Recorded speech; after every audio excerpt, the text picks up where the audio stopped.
Poštovani gledalci, dobrodošli u specijalno praznično izdanje emisije Biz Life Week, u kom smo za vas izabrali najzanimljivije teme iz prvog dela sezone.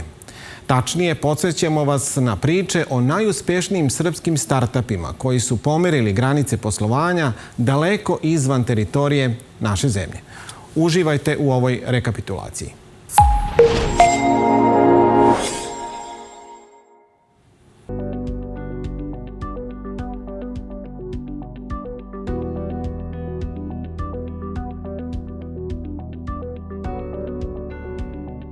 Kako bi nam najjednostavnije objasnio šta to Getafil radi, odnosno kako je rešavanje jednog problema vašeg prijatelja preraslo u ozbiljan biznis?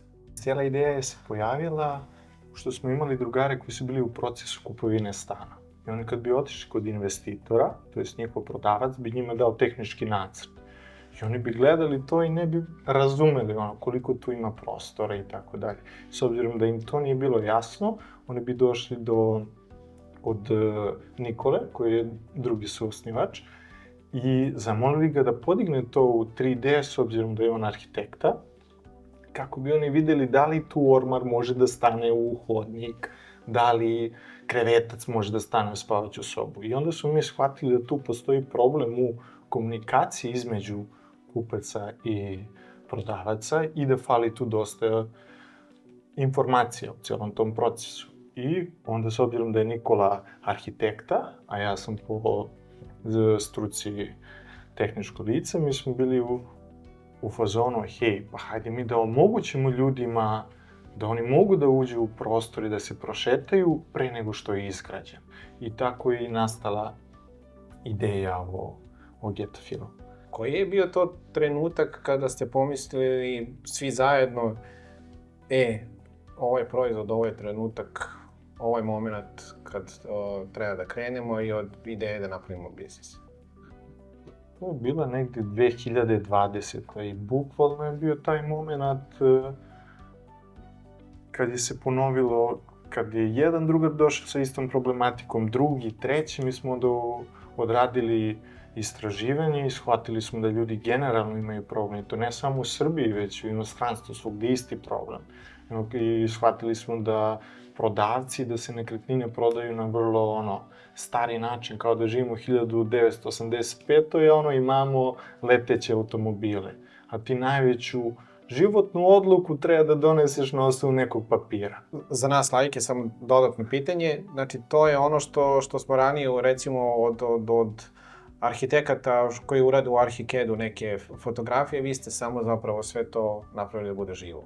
Tako je, da ti možeš da uđeš u budući stan koji još uvijek nije izgrađen, da zaviriš svaki ćošak tog stana, da vidiš raspored, da vidiš kako će to da izgleda bez nameštaja, onda sa idejnim rešenjem, i to je ono što smo mi uradili. To je bio početak. A nakon toga smo proširili tu uslugu da možeš da vidiš i pogled sa terase i fasadu i da vidiš ceo kompleks i lamelu i okruženje i da se prošetaš kroz ceo taj prostor i da jednostavno imaš jedan stvarno alat koji može da ti pomogne u odabiru svog budućeg doma. I to sve sa svog mobilnog telefona ili računara. I to je jedna bitna stvar gde pravimo razliku u odnosu na konkurenciju, što su naša rešenja rade besprekorno i na mobilnom i na računaru. Sad, koliko je teško izbalansirati arhitekturu i tehnologiju tako da zapravo sve to bude lako za korišćenje? Nama je trebalo 5 godina da uradimo to, jer arhitektura sa jedne strane zahteva perfekcionizam, dok tehnologija traži jednostavnost i brzinu. Tako da nam je trebalo vremena da pronađemo taj idealan balans ili moment. U Katapult akceleratoru ste napravili ozbiljan poslovni zaokret. Šta ste tamo naučili i koliko vam je to kasnije pomoglo? Katapult nas je katapultirao i ovom prilikom da zahvalim tamo svi tim ljudima. Mnogo smo naučili, jako, jako puno. Od toga da je rešavanje realnog problema ključna stvar, a ne ono kao skupili se dva drugara pa imaju neku ideju koju bi želeli da reše, ako nije realan problem. To ne pije vodu, onda da razmišljamo globalno, a ne lokalno, jer lokalno vrlo brzo iskoristiš cijelo to tržište i onda ne možeš da nastaviš da rasteš, tako da ideje, pre svega, ako uočiš problem u Beogradu, trebalo bi da taj isti problem idealno postoji i u inostranstvu, recimo i u Americi. I Katapult nas je naučio da je pivotiranje jako zdravo. Krenemo sa jednom idejom, prođe 6 meseci, razvijemo nešto, shvatimo da to tržištu ne treba, sve to bacimo u vodu, okrenemo se, pokupimo tu lekciju i idemo dalje. I to je ono proces, to nije kao neuspeh sad, nego jednostavno to je proces koji treba, tako je. I još mnogo stvari, ali mislim da za to bukvalno možemo jedan ceo posebnu emisiju da napravimo. Tako je. Planirate i širenje na američko tržište, to vam je fokus, i dalje da razvijete te 3D modele. Koliko je to veliki izazov i koliko vam tu znači konačno i ta podrška investitora bez koje startup jednostavno ne mogu da se lansiraju, kao što rekao smo malo pre. Tako je. Planiramo izlazak u Ameriku već krajem januara. I sad podrška jer nam je sve realno, jer ne bismo imali ni financije to sve da uradimo, a ni ljude. Znači, ceo taj networking koji smo mi stvorili u prethodnih par godina nam je pomogao sad da imamo ljude tamo koji nam otvaraju vrata i koji nam pomažu. Koliko ste od biznis anđela, fondova i drugih investitora do sada prikupili novca i koliko vam ta investicija zapravo znači? U prvoj fazi smo skupili 600.000 eura i sa tim smo za sada dobri i u narednih 10 meseci smo dobri. Tako da, i naravno, značilo nam je puno da proširimo tim, da krenemo u razvoj proizvoda, da otvorimo novi market, tako da bez njih ovo bi bilo vrlo teško. Mi smo prvo bootstrapovali ovaj biznis 3,5 godine i bili smo više puta pred bankrotom, ali ta neka naša upornost i to je se na kraju isplatilo. Šta biste poručili onima koji sede kod kuće sa dobrom idejom, a ne mogu da se usude da krenu dalje? Mislim da je jako bitno da se rade stvari koje voze ljude, znači da se ne rade samo materijalne stvari. Prepoznao sam neki problem, super je, hej, ovo je dobra poslovna prilika, hajde to da radim. Ako pristupe poslu samo zbog novca, kad dođu teška vremena, verujem da će velika većina odustati. Ali ako imaju to nešto što ih vozi i zanimljiv im je taj problem, onda će u tim teškim vremenima i naći taj dodatan atom da preguraju stvar. Tako da, možda bih rekao pre svega da kada žele da se upuste u start-up i rešavanje tog problema, da biraju nešto što ih vozi, a ne samo da gledaju zbog novca to da rade. Mnogo ti hvala na izvijenom vremenu za Biz Life Week. Hvala vam.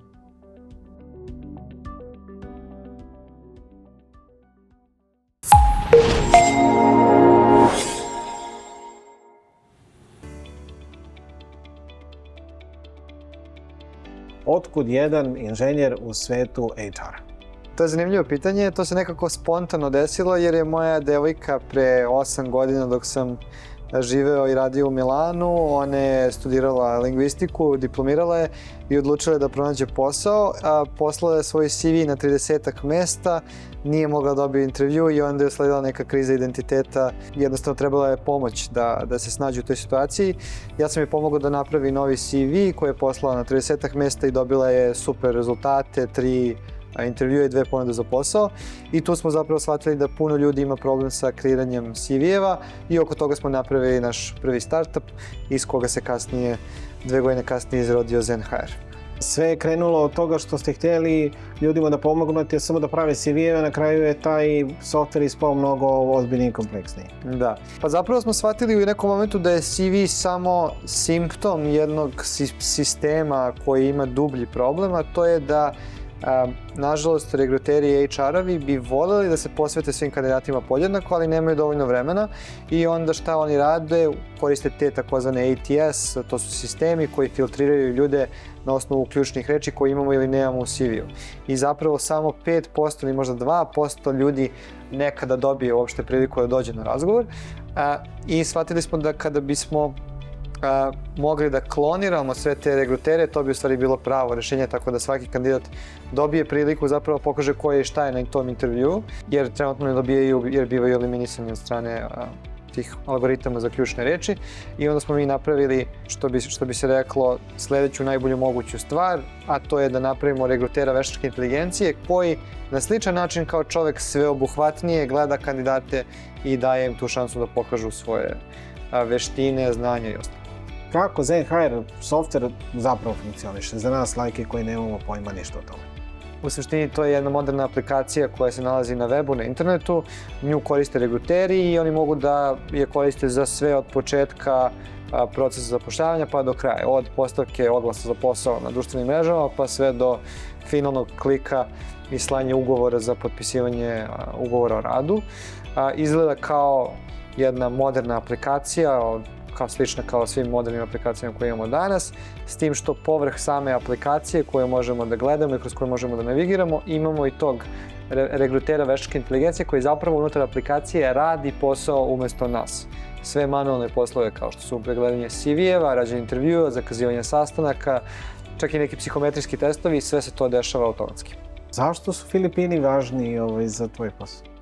Filipini su važni iz nekoliko razloga. Mi kada smo napravili naše AI regrutera još pre ere ChatGPT-a i ovih modernih alata, mi smo zapravo napravili algoritme za evaluaciju engleskog jezika, kakav je nekome vokabular, izgovor, fluentnost i slično. Shvatili smo da je procena engleskog jezika zapravo najveći problem kompanijama koje zapošljavaju ljude u prodaji ili ljude u customer supportu. I onda smo gledali da ljudi koji rade u customer supportu, najviše ih ima u Indiji i na Filipinima i onda smo se odlučili za Filipine jer je tamo nekako sve bilo koncentrisano u jednom gradu. Dok si objašnjavao, spomenuo si raznorazna zanimanja. Mene interesuje koje tu sve zanimanja su potrebna da bi ovo sve funkcionisalo. Tu je i procena nečije psihološke ličnosti, neke, ajde kažem, fonetike, kako on govori, kakav mu je naglasak, pa sve do nekog inženjera koji to treba da spakuje jedan softver. Koga sve imate u svom timu i koje su to branše, koje su to zanimanja svih tih ljudi koji ovo sve rade? Da, jako dobro i kompleksno pitanje, pokušat ću da pojednostavim. Generalno u razvoju softvera to su standardne role, postoji nešto što se zove front-end inženjer, on, da kažemo, pravi kako to izgleda u samoj aplikaciji koju mi klikćemo. Postoji nešto što je back-end inženjer, on pravi te baze podataka i ulančava sve to što se vidi na krajnom korisniku, šta sve mora da se desi u pozadini da bi se to formiralo. Onda imamo inženjere veštačke inteligencije koji razvijaju same algoritme, pripremaju databazu podataka, onda imamo labelare, to su ljudi koji su takozvani domenski eksperti, u našem slučaju sa anglistike, da kažemo master studenti ili PhD-evi, koji pregledaju manualno intervjue i daju ocene za engleski jezik u različitim kategorijama, fluentnost, izgovor, vokabular i tako dalje. I onda se ti finalni skorovi pohranjuju veštačkoj inteligenciji. Tako da imamo tim za labeliranje podataka, tim za obradu podataka, tim za procesiranje podataka, inženjere za frontend, inženjere za backend, a i naravno timove za prodaju i uspeh klijenata i tako dalje. Mlada ste ekipa, ozbiljno radite i već ste uspjeli da dobijete više od $1 milion investicija. Koliko je taj put bio težak? Pa nemoguće težak sad u retrospektivi, ne znam kako smo uspjeli, zato što je sve, uvek ste u toj nekoj situaciji kokoška i jaje.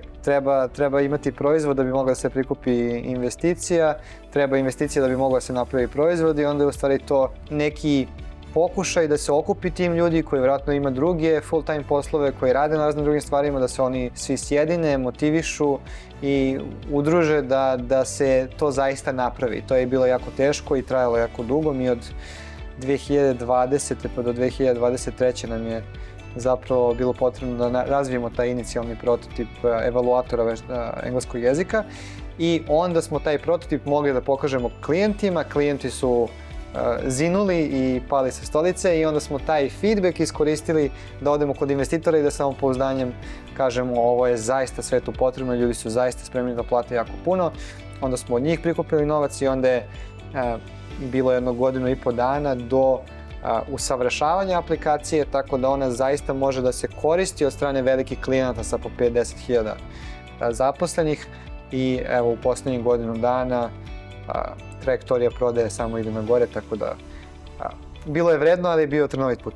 Krenuli ste dobro, kako vidiš ZenHR u budućnosti i da li misliš da su vam ambicije realne?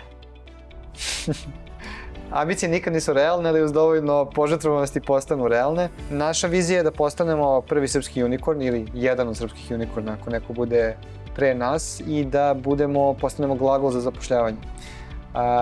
To želimo da uradimo na jedan vrlo konkretan i etički način, gde drugi toolovi za zapošljavanje generalno unose jako puno diskriminacije, unose jako puno izmeštenosti u AI algoritmima, loše procene kandidata.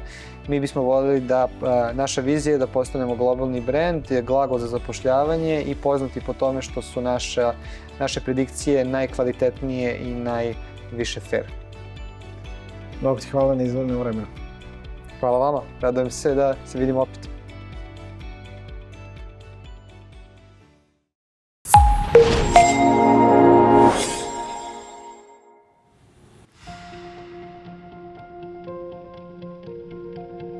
Ti si po struci ekonomista, ali eto, sticajem nekih čudnih okolnosti došao si u svet inovacija.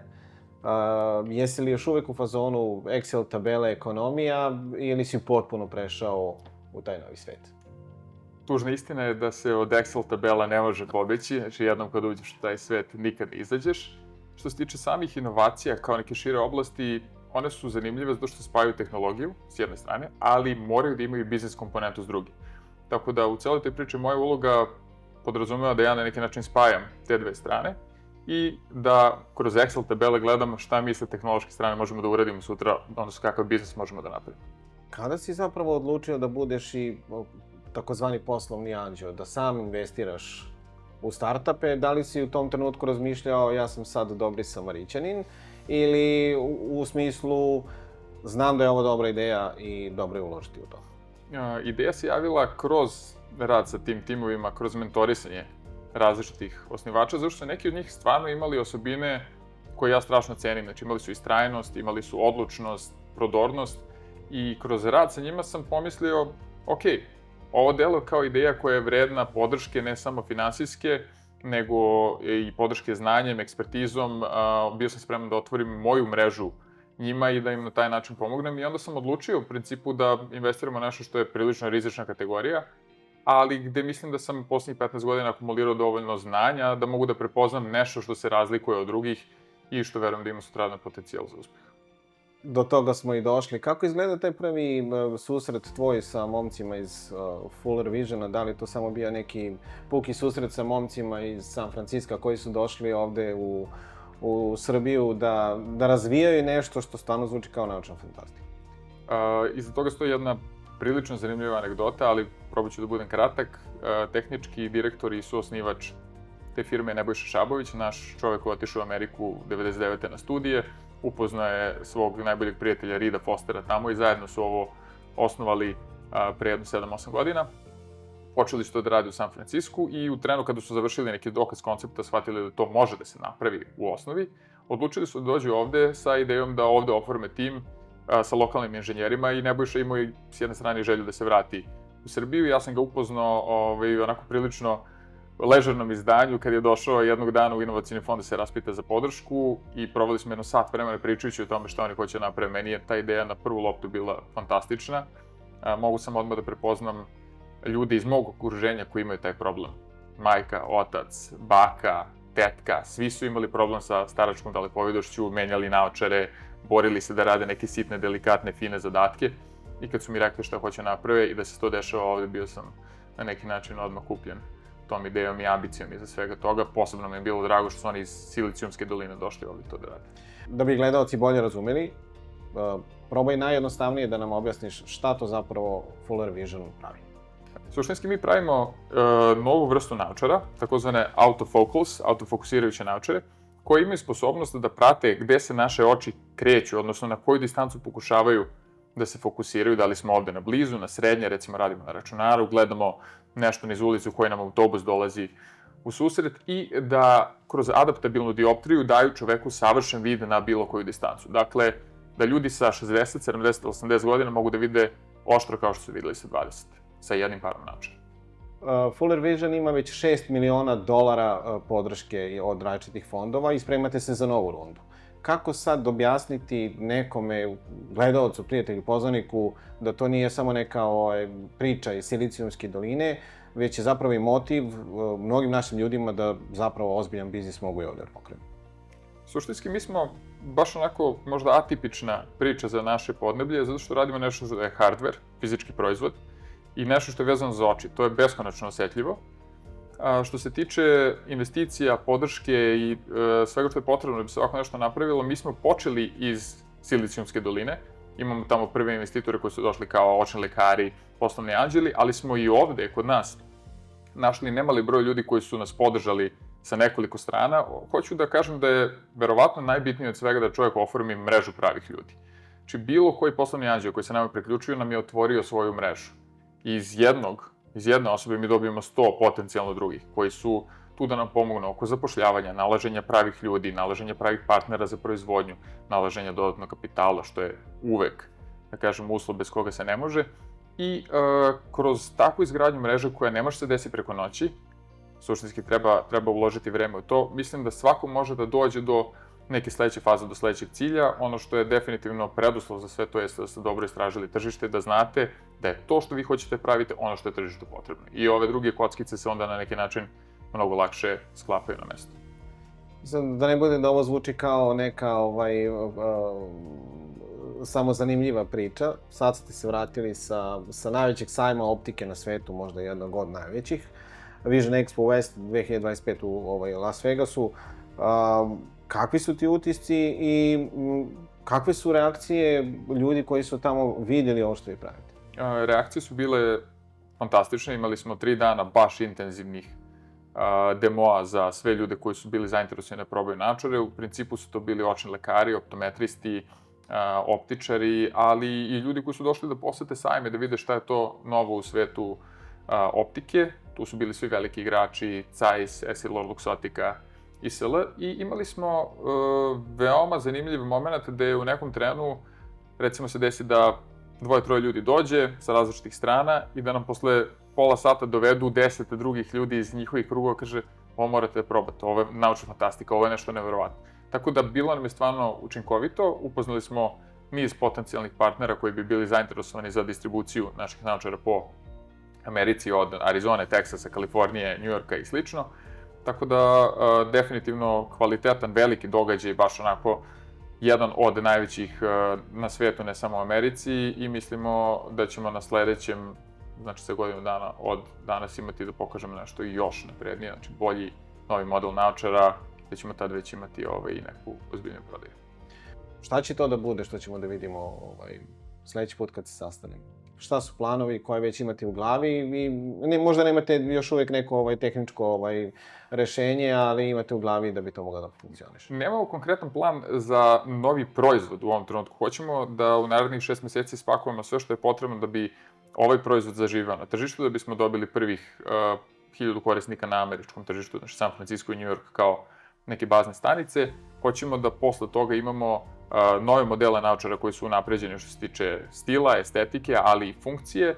Kroz posmatranje oka možemo da dođemo do gomile različitih izuzetno važnih parametara koji utiču na ljudsko zdravlje. Dakle, moguće kroz analizu oka vidjeti da li je neko umoran, da li ima recimo neki neurološki problem ili napad, šlog, rana detekcija određenih bolesti, recimo demencija, može na neki način oko 10 godina ranije se predvidi kretanjem oka, tako da nam je to zanimljivo. Želeli bismo sa različitim očnim lekarima i neurolozima da dođemo do sledeće neke faze ispitivanja koje bi moglo da nam pomogne da definitivno ljudima pomognemo opet sa kontrastrane da imaju zdravije, produktivnije živote, naročito u tom nekom zlatnom dobu.